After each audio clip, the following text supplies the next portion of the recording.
Howdy. How do you do? We gotta change it up every once in a while. Yeah, sure. But we've been kind of missing you. Well, you had your birthday party. Oh, well, yeah, and I loved it. We've been playing ever since. But where you been?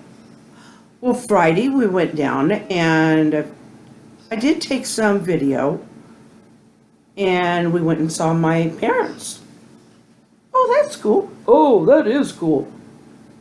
Hey, yesterday was Father's Day. Yes, it was. So, did you see your dad for Father's Day? Well, I saw him for a nice visit and we had a really nice chat. So I guess, yeah, Father's Day. That was the big idea. But it was a refreshing chat for me as well. Oh, that's good. And I got a hug. Oh, that's good. Okay. And today I had to go to the hospital. What happened? Nothing bad. It was a test. I had to have my annual mammogram. Oh. You have to do that every year? Yes, I do. It's a healthy thing for women to do. And I have had breast cancer once. I don't want to have it again. And if I do, I certainly want to find it early like we did last time. That sounds like a girly thing. Well, not always. Men can get it too. Oh, that don't sound good. Tonight we're reading. We? Well, I'm reading. But you're always with me anyway. Where? In my head. Oh, you're silly. Okay, we'll see you later. She's gonna read. I sure am. We're going to finish chapter 12 of The Search.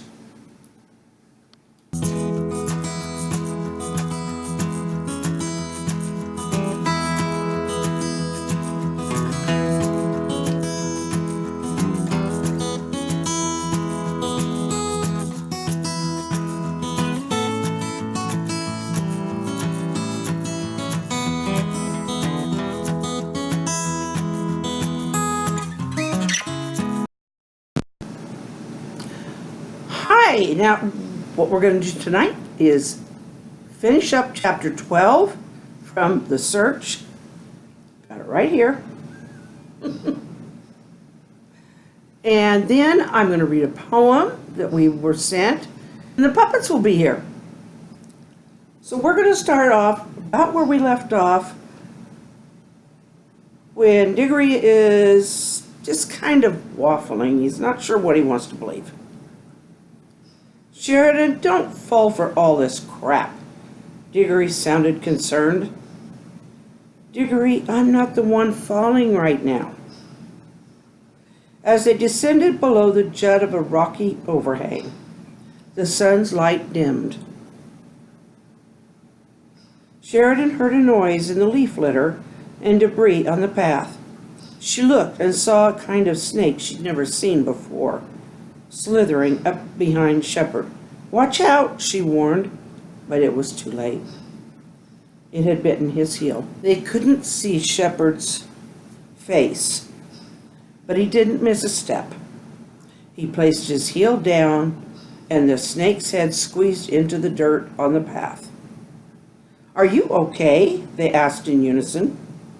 I'm okay, just a small bruise. I dare say he's going to have a headache. He won't be trying to bite you. Not now. What about the other snakes? There are bound to be more like him around here. Serpent? No. He is a one-of-a-kind evil. He's older than the earth. Nice metaphor, Diggory remarked. No, I don't mean that was a metaphor, Diggory. Okay, so I don't have your education. but I could have sworn metaphor was the correct word. Sheridan shook her head. She hoped Diggory was getting closer to understanding what she discovered. But he wasn't quite there yet. What about your foot?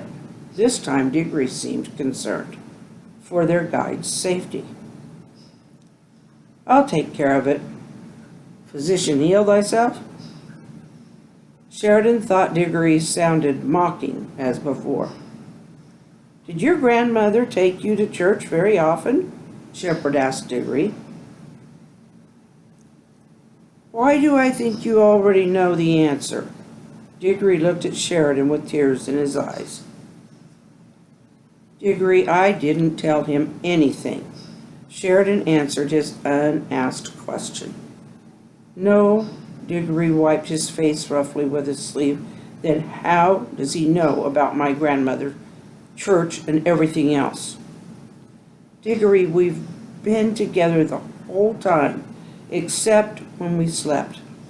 When would I have told him anything? Besides, it was just a question. It wasn't a request for your life story. Shepherd broke in. Sheridan hasn't given me any information. I am simply curious because of your reference to a Bible verse. Okay, yes, but I'm afraid I fell far away from where I began. I ended up cold and alone on the streets.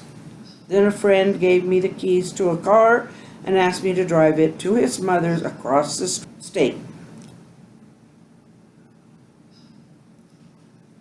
That's where I was headed.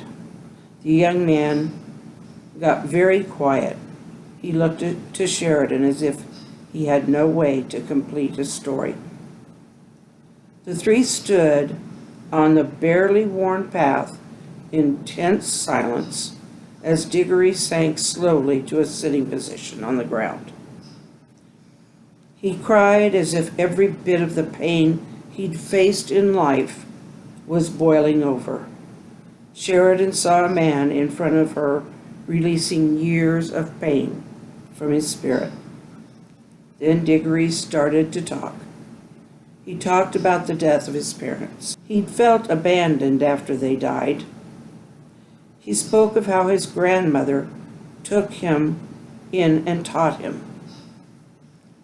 Diggory spoke of many things, but mostly he confessed how he let his parents and grandmother down when he started using drugs to dull the pain. I don't deserve anything good. They deserved it. My family raised me with love and taught me right from wrong. I had a ticket to a good life. And I blew it because I felt sorry for myself for losing all of them. Diggory finally wore himself out and sat there wiping away the last of his tears. He'd finished crying and seemed embarrassed about it. Diggory, you take on too much. I've watched you all your life. I don't remember anything you did that placed a guilty verdict on your head. Shepherd answered. What? You are confusing me. There is no way you've watched me all my life, unless you're God or something, Diggory scoffed. It will come to you soon, very soon. Listen to him, Diggory. He is the teacher here. I believe that. He does a lot of teaching. I'm even beginning to accept some of it. Diggory sounded tormented. But come on, Cher, even you can't fall for that known you all your life crap. Sheridan hooked her arm in Diggory's as if she was helping him for a change. Come on. We don't have to talk about that now. I'm not sure what Shepherd meant by that.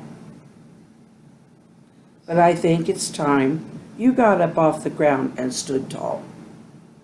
Sheridan tugged on his arm. Diggory stood up and smiled. From then, he seemed to walk with a more bounce in his step, as if he weighed less. That's the end of chapter 12. Next is chapter 13, The Journey to the Mountain. And now for a little surprise, what we have is a poem. A while back I asked for some poems or memories or whatever, and this is what Carla sent me. She's a good one for sending in stuff. Amen. That's the title of it. Heaven in my heart, heaven in my hand. Peace I seek each day, joy I pray to find. Sunshine on the edge, fog of blue and gray, clay beneath my feet, frowns my thoughts betray. Battle on I will, hold my hand so tight, never let me stray, keep me in your sight. Heaven in my heart, heaven in my mind, peace I seek each day, joy I pray to find. Amen. By Carla Sherman. What a fitting end. It's like a prayer. And I thank you, Carla. Wow. You had quite a day. Yeah, I loved the reading. And that prayer poem from Carla, oh, that's sweet. Almost hate to say anything afterwards. Well, you don't just have to say a lot. What are we going to do tomorrow? I thought we might work with some clay. Oh, what are we going to make? More flowers? More bows? More roses? Oh, come on, settle down. More bones? Well, we might make flowers or something, or maybe I'll make some puffy hearts. Puffy hearts. Not puppy hearts, puffy hearts. Right. Oh, okay. Well, good night, everybody. Don't forget to subscribe and click that notification bell. Yeah, and please remember to give us a like with that thumbs up button. Yeah, and be sure to smile and wave. We love to smile and wave, don't we? It's so important. It shows kindness. That's right. So, we'll see you guys tomorrow. Yeah! Toodaloo! Sleep tight! No bed bugs biting.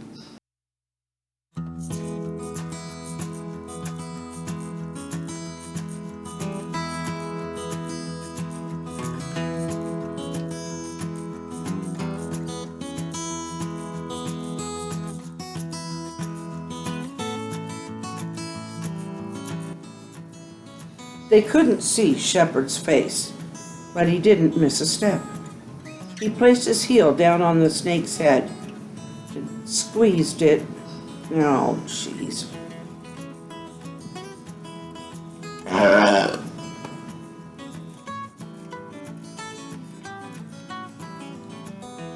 And now, my husband's blowing his nose.